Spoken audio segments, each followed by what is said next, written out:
going to hand over the mic now to Ms. Umukoro, the GM of Mega FM. Thank you very much, ma'am. Hello, everyone. It's a pleasure to be here. It was an interesting journey where I started very early to be here. I left like minutes to 6. Got stuck up on the way. But just knowing that something so extraordinary is going on here in Asaba, and we're not having enough of this in Warri as I imagined. I said, no, this is worth coming to. And so, a big thanks to you again, Ugaga, for making us have this opportunity. I like the topic, My Africa, My Responsibility. It's such a pleasure meeting you gentlemen here. And really, give me a high five, let's have a talk over there. Don't be stingy, don't worry. The future is Africa, right?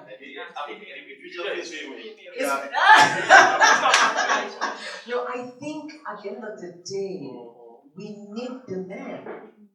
It's all inclusive. We'll get to good. We are the present. Because at the end of the day, my own is this: you have to carry everybody the same time.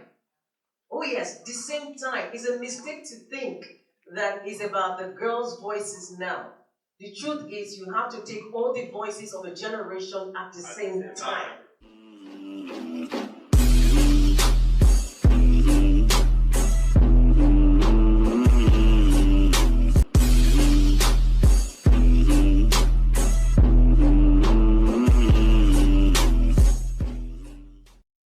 Carried away by the idea of African responsibility because it's a bigger picture. It's a far bigger picture. But let's not bring it back to Nigeria now. And we're looking at the role of youth and civil society in elections, governance, and stabilizing democracy. Some of you went to one part of Africa, and you've got some stories in that African country. You will tell us that African country, what you got, and then you marry it vis-a-vis with the conversation we have here in Nigeria. Do you think we have, from your experience now, start from you as a parent, do you think we have, from your experience, a structure for youth program where there's a proper framework that allows youth participation in elections, governance, and stability in democracy? If you have a conversation with any young Nigerian, let me bring it back to Nigeria. It's all you, our leaders are bad, our leaders are not good. But I tend to ask myself each time that, but these leaders, they didn't fall from the sky. They were citizens that metamorphosed into leaders. And it's the mindset they had while growing up, they put on the table, where they make decisions that affect you and I. So when you say our leaders are bad, you that is just an ordinary citizen today, that will one day metamorphose into becoming a leader, what are you doing in your little space? So that's what I believe I learned as a participant of that program, and I'm envisaging that by next year we'll take other young people to go there, because I believe that what you don't know is above you. And but the more you travel, the more you get to see that, the more you even get to discover yourself. When it's fair, I'll bring you back to Delta State. I know it's about Africa. We talk about Nigeria. They say charity, they say begins at home. But in this way, it seems like we put forward the worst of brains to make policies for the brightest of brains. And the brightest of brains tend to shift back to say, they are politicians, leave them. You can't continue saying Nigeria is bad when you are not playing a role in the future you want for Nigeria. Because what we are faced today in Nigeria, in Africa, you and I didn't cause it, is the inactions and blunders of those we contacted governance to vote tax card. The policies they made is what is affecting us. So why let you be like, I don't want to participate in the electionary?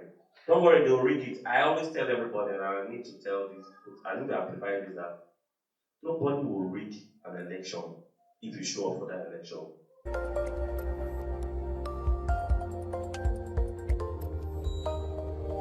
I was noting some take-homes that he really put together. I want to say thank you very much, Elvis Akobi, right? Okay, now there was a point you noted, and I was just taking notes of them as we were talking. let me quickly summarize some of the points, just like a recap. You talked about leadership tolerance, and many people will still go away wondering: does leadership tolerance mean the capacity to also tolerate badness in governance? Do you get what I mean? So that we have leadership tolerance, does it make us become unable to respond to badness in governance as young people? No, right? Then you talked about the inherited mindset into leadership. That is very critical. It means that many of us who are seated here, we may need to re-examine the mindset that we have. If we have borrowed from other people's mindset, the question is, are we also going to do the same thing others have done? Because it's so easy to, like you said, criticize. And then you talked about what you don't know is above you. In other words, knowledge is power when you know exactly what you should be talking about in detail. And you have the capacity to be able to solve it. And then you also highlight the fact that when you make policies for a certain group of people, you alienate another set of people who will not also drive the implementation and workability of a policy. Are these some of the points you raised? Are we all together in this one? Yes. Okay. Now let me quickly go to Adiogo Chibuzo, right? Okay, so what are your bringbacks for us? Firstly, we haven't been heading there to Liberia. We had a transit in that town. So getting there before that time, there was an argument. We were talking about the beauty of the airport. We were talking about the organization, how everything is being organized. We talked about how we just left Nigeria and how it was, and how different, and even where the country is now. So we all sat down, there was some argument we had. I admitted we were talking about a new Nigeria and a positive mindset towards that. So now it boils down to each and every one of us. If we want a new Nigeria, we want a new leadership, and we want a good governance. First of all, it begins with you and I. How does it affect the both of us? Or how does it begin with you and I? The positive mindset, first of all, is what matters a lot. And what is the positive mindset? Knowing that this is right, you do it, and you know this is wrong, you do it. Like a friend in Liberia, he was arrested because he urinated illegally. But in Nigeria, you just come out, you do it. So he was just doing, everybody was just watching him. Like, what is your man doing? In Nigeria, it's like a normal thing. So what is that? The mindset. He knows he does that in Nigeria, and he went to Liberia without knowing the principles and how those people did that and did the same, and he was arrested for that. So what am I trying to say before I now drop my experiences? The new Nigeria we seek for begins with you and I. We must accept responsibilities directly. I am happy that in Nigeria, the youths are coming alive once again. Before now, if you have problems like this that have to do with youth, the first question they ask, how much they go give us before we go attend. But today, we are now becoming hungry of political powers more than we were some 10 years back, and I think it's a good one. So now, those are one of the things we learned in Liberia also, being part of the process in good governance and democracy. So how do we be part of the process? First of all, we have to register people to vote. But registering to vote is not alone. You must go out there and advocate to other persons the need for them to register to vote as well. The church should participate. They should encourage their members to go out there and register in a political party. They should be a card members. All of this matters a lot in the present democracy that we yearn for. Why am I saying this? When you go to Winners Chapel as a case of example, youths are more than aged ones, and we keep clamoring that we need a change in government, we need young people in power. Then you go to Winners Chapel, then you go to Christ Embassy, they have more youths. If all of those persons can come out and vote, I believe the Nigeria we seek, we are going to find it, to be very honest. Then all of us that are here, I want us, whatever we learn here, to practice it as we have learned it, and put it into use. Thank you very much.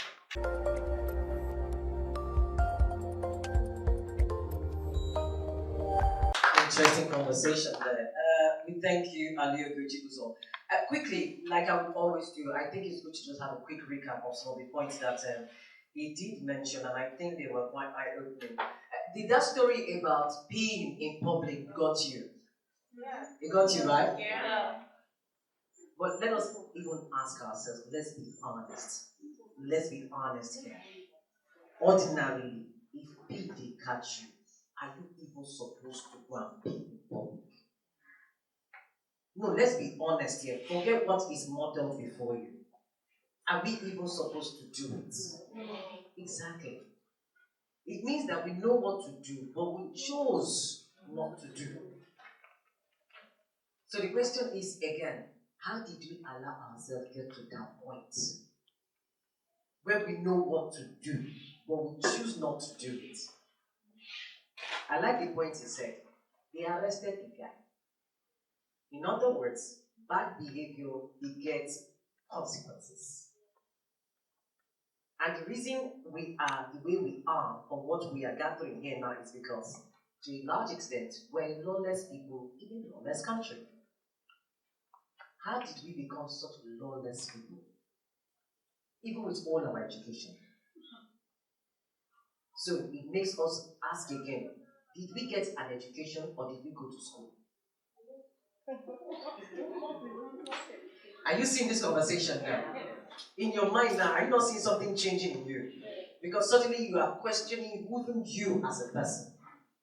Because it's so quick to point a finger at somebody else. Can we just be directing it more at us? I like that point there. That story was powerful. And then you mentioned accepting responsibility directly. Some of us don't like to work, but we like to enjoy the benefits of hard work. The youth prefer to just sit like this and press a button and they make their nominations. It's easy, isn't it? Now they're asking that the National Assembly, vis-a-vis INEC, should actually give us an easy way to vote. They call it electronic voting. They want to have the joy of just pressing the button, but not the responsibility of getting up and mobilizing. Getting up, do your PVC, and go to INEC office to revert and do your, what you call that thing again? This finger, the capture. They want everything on an easy platter. Another question, how did we get to raise young people who feel entitled to just do stuff with ease without taking responsibility? So that's a very powerful point you brought in there as well. And then you said another powerful point, which was Liberia as a whole had a culture of cleanliness. It's just like anybody when you run office. If you have an office culture, you define it, maybe so. But as a country, Nigeria, have we even defined our culture? Can we, the youth, eventually begin to define that culture through the model actions we take, rather than making noise and like someone, I think it was Uganda when we were responding to somebody, that you do not fight the status quo, don't bother fighting it, become that change that you want to happen. Can we, all of us here, just model some of these things and see somebody else look at us and copy us? That's another perspective that was fascinating. And then you talked about the need for youth to understand that they have to participate. Vis-a-vis the fact that even religion, in a way, has made us docile. Not be so. When a religion teaches you that you shouldn't vote, we will talk the matter here. Because in our country here, we respect what we call religious position, or fathers, or mothers, or whoever they call the titles they give them. So when they say something, you just obey. So in a way, we're beginning to see too that even our religion, consciously, deliberately, intentionally, has disempowered us from doing what? Participating our civic responsibility of going to get our PVC and voting. And yet we sit comfortable with that. How dare we? Alright, let me quickly now go on to our next speaker, sitting close by me. And it'd be nice to hear what your own experiences are. It's like we are already in Liberia, isn't it? We are getting the benefit of Liberia. Alright, with us joining us, of course, is Ezinchi Collins, right? Peter, don't believe, right? A pleasure to have you. Thank you very much. I was part of those that went to Liberia. Oh, okay. I am an alumnus of the YAB network, a two-time participant. I was part of the College of Governance organized by the Alumni Initiative as well. When our mentor was Honorable Ben Ikwagba. Now, after my first boot camp, there's this session we have for participants where we are asked to replicate whatever thing we have learned in our community service. So I formed the chapter, I became part of the platform, State of Youth. Now I met DG afterwards and I was like, oh, I've learned so much and I think it's only perfect that this comes to reality. We see ourselves as indigents and we actually bring real change in society that people can see. And then we began this campaign, School is not a scam. Trying to encourage young people you need to have a bright mind to bring ideas. Just clamoring for good governance and all of that, and there's nothing in your head. You could occupy a position and still do nothing. Youth have a very large population in Nigeria, and we can sway things any way we want. Be it good, be it bad. We have the power, we have the population. I think in democracies, numbers do the most. And now, there's this story of Plato on how leaders should emerge and how people should go from artisan to being trained to become leaders. I feel one of the problems we have in Nigeria is that we keep recycling the same people, so it's pretty much the same ideas in the same office. So we as young people must learn to keep the circle open, get new people, train them. We must keep ourselves open to be trained and be prepared because nobody is going to give you power. You must prepare for the position and take responsibility. So I think I'm very happy to be here. It's an honor, and we look forward to seeing young people commit to the cause of good governance, being credible, having a good heart for the people around them. I think that will make a lot of difference in Nigeria. Thank you. We just went to the bull's eyes and just hit the targets there. And I like some of the points you just raised. You say one thing where many of us they forget. When would they shout? They say it's the time for the youth. No, we say youth must get into the position. And he said something so profound, which is one of the conversations I used to have on the radio. I'm like, they give you position, nothing in your head. What do you want to deliver? Make we even try pause small, Let's take a stock of Nigeria. Since 1960 to date. Not the young people who start at that time dating. Then you gotta ask yourself, they've all managed to be in governance at one point or the other. Some of them started from so little, and now they are the apogee of the power. But you need to see the significant change you expect to see by being exposed to handling such responsibilities. It now leaves us wondering, do people learn while in power for leadership? Or do you actually develop leadership skills long before the responsibility of power is now given to you? So that when you now have power, you now know how to leverage and amplify proper leadership. Now the big question would ask me that. Because if they started that young, and we're still where we are 61 years later, and the next set is now galvanizing, isn't it? To say, oh yeah, we need to do something. Let's make we not criticize leadership. But the truth be said, can we really observe and pick out the areas where gaps stay so that we don't also make the same mistakes as they have done? It's such a pleasure meeting you, I tell you.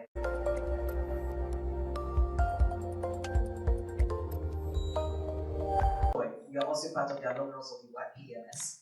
All right, share with us some of your own thoughts. Actually, I learned a lot in Liberia. You heard when he was saying something that the face of Africa is female. Yes, indeed, the face of Africa is female. And that was a confirmation. It was a confirmation because I have a member of a lot of female advocacy group in Delta State and Nigeria. I'm a member of the 100 Women Lobby Group. I'm a member of there's still, I don't know, female politicians, young female politicians in Delta State. I'm a member. And I'm a member of other NGO. I will be talking about how women will come to the forefront politically, holding political position, running for politics. And when I went to Liberia, the vice president of Sierra Leone, which is one of our speakers, made the emphasis that women has been neglected in the whole of Africa. They've been relegated to the kitchen and the back door. And if we as husbands, as I said, can give the home to the women to run, why don't we think if we give leadership positions to our women, then we'll get better than out of it? It's not because the women, they can run the home very well. So why can't they run leadership positions for us? And again, it came to mind because there's a lady that we just got one participant from the Gambia, Fatan, the Gambia. She gave a story about how women are restricted to do a lot of things, including politics, not even a great area. When it comes to family politics, how women are not allowed to involve themselves into family politics. And we still have some persons, participants from Sierra Leone, because we have like 8 to 9 countries that participated at the YPLS.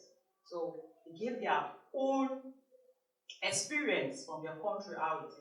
But I came to understand that these African young people can now have one voice to speak that enough is enough, that the women should not be relegated to the back door when it comes to decision making, that the women should be at the front burner, meaning if any government in Africa wants to set up their cabinet, it should be an all-inclusive of women and the girl child.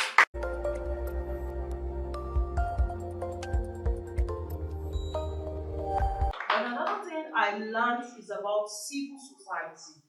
In this part of the world, you see, our civil society groups, they are not proactive. They are not proactive. Because we came to understand like the YPLS, Osiwa, there's a civil society group called Osiwa that's in conjunction with the YPLS that is fronting this Africa Young Political School. But here in Nigeria, look at our civil society groups. Are they proactive? What have they done to check and balance in our governance? What have they done? They've even, corruption has eaten deep into them that you don't see them scrutinize. We are not saying they should fight, no. But at least they should scrutinize the government, and at the time, they should question, why is it like this? There should be people that will guide, you understand, political parties, you understand, on how to go about it. And they are not into it. You see a lot of civil society groups, some of them are appointees, which is not supposed to be so. I learned that in Liberia. You are supposed to be independent. Civil society groups are supposed to be independent on their own, meaning they are corruption free. They are not people that are supposed to be having political records, so that they will be able to manage the government at any given time. So there's something I still learn. I learned something there that it's really, really marvelous me. I went there and I saw a sane society. Yeah. A sane society. Describe what sanity meant to you. Yeah.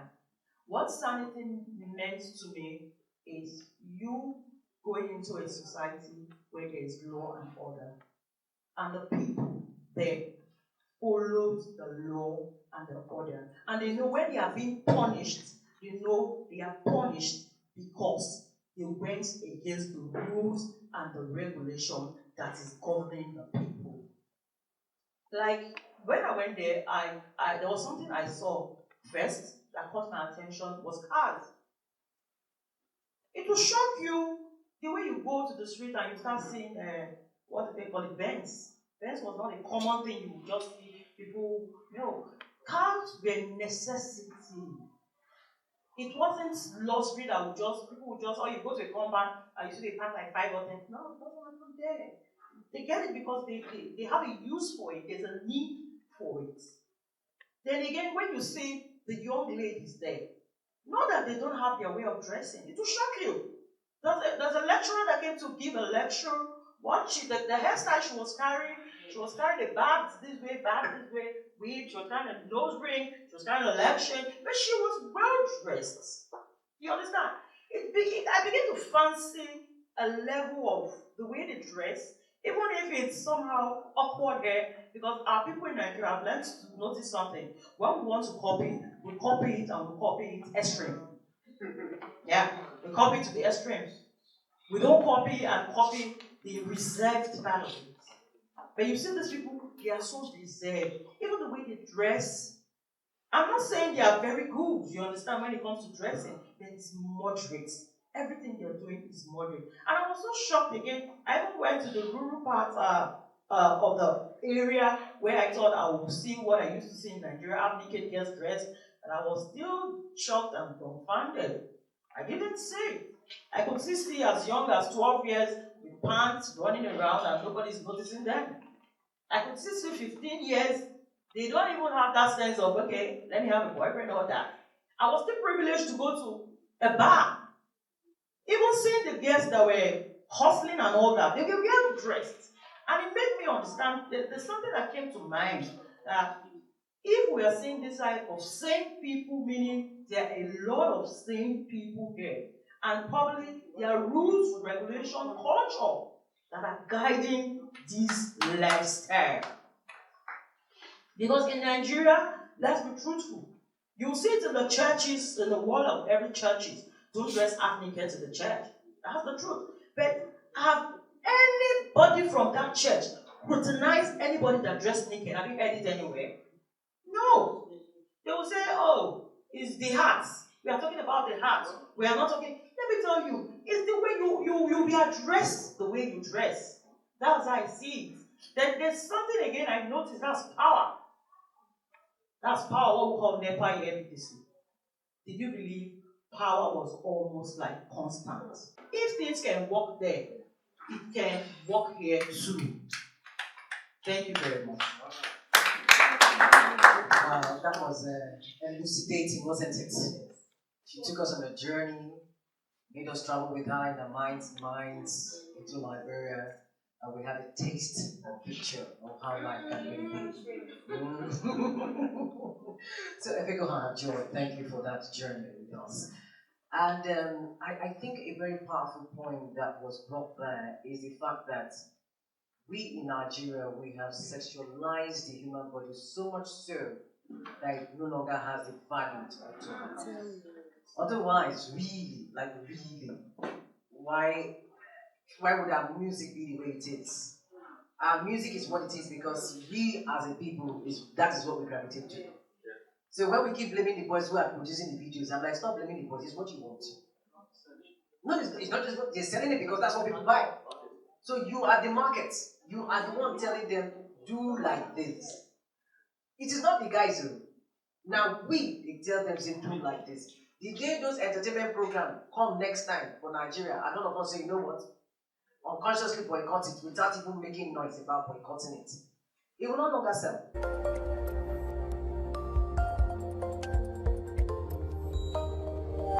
So, Ogaga, tell us your story. My Africa. My responsibility. My Africa. My responsibility.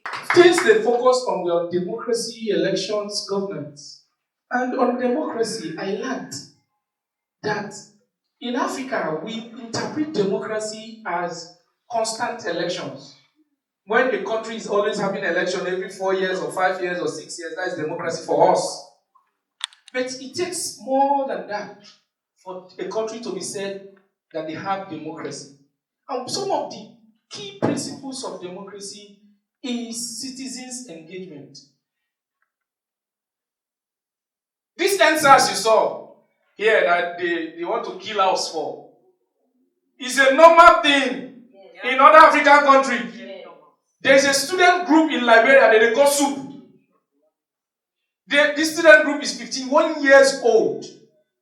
Elections is pioneered by young people in other African countries. So citizens' engagement, how many times do they even involve people in public hearing before they pass a bill? Democracy. And it is happening because we don't talk. Remember a few times Nigerians stood up as citizens to engage their government. Things differently happened. I remember Ruga. The Ruga bill. Nigerians crushed it within 24 hours. That's because we gained our voice. I also remember recently the amendment of electoral bill when they said no electronic transmission. Nigerians said no. And even a bill that had been passed by the Senate and transmitted to the president, the Senate called it back to review in the same assembly. And that tells you the power of citizens' engagement. But here, when you talk, you say, don't talk. Oh. The next thing I learned too is that the Bill of Rights, there is no democracy without Bill of Rights. Why Nigerian youths are the most abused is that they don't have a Bill of Rights. A document that states the rights of a youth is in US. They go with their Bill of Rights. They tell you, yes, you stopped me, I've stopped. The law does not permit you to do this. My rights does not permit you to do this. Any country that does not obey the rule of right, the rule of law and human rights is not a democratic country. The World Bank is facilitating a project that encourages states to update their budget before a particular deadline. And those ones who beat that deadline will get grants. And congratulations to Delta State. I think I've been following the government to cohort. They have always won that grant in millions of dollars for just uploading your budgets and your expenditure in the internet, in their portal, so that on your own state website, so that everybody. So if you go to Delta State government website, you see you check for state budget is there. Every government should have it. The next one is the freedom of information and freedom of speech. Everybody must have access to what is happening. These things are the things that deepen democracy, not only elections, and many others. Then the elections must also be credible. I think we play towards everything. We are not conscious. I don't know why people are not angry as I'm angry. Professor Atahiru Jega came on national TV and told us that he manipulated the 2015 election, is it 2015 or 2015 election, to give, what did he call it, victory to Buhari, that Buhari did not win the election. He said it because he's contesting for president, that he's coming to confess that he manipulated in a national TV. And they have not withdrawn his professorship. They have not arrested him and prosecuted him for electoral fraud. He's walking free. We don't see all these things. Elections must be credible for it to be an election. It must be credible to be on democracy. Then talking about elections, I learned some lessons, man. This is Nigeria. Our young people pretend as if they are not interested in the politics until they want to run. You make small money, you have like 10 million, you now want to run election. That is when you start talking about politics. When you were not ready, you say, politics is not their teaching, politics is not their teaching. And you come out to say, they are not supporting young people. They are not supporting young people. If you don't work for other people, who will work for you? So I learned that we must not only talk about elections and supporting young people when we want to run. as young people, we don't learn how to support others. We must now begin to support other people. Let us learn what works. In Nigeria, it has not been gazetted that you can fly under independent candidacy. So it is important that you join political party. I'm not telling you political party to join. If you are not in a political party, you are part of the problem. You know why? Because if you are a citizen with your voter's card, you may not even have the right to vote the right person. Because when the party have decided the wrong person for you, let's take it for instance, APC and PDP are the biggest party in Nigeria. APC, through their primary, presented the wrong person. PDP, through their primary, presented the wrong person. You now have a choice to choose between two wrong people.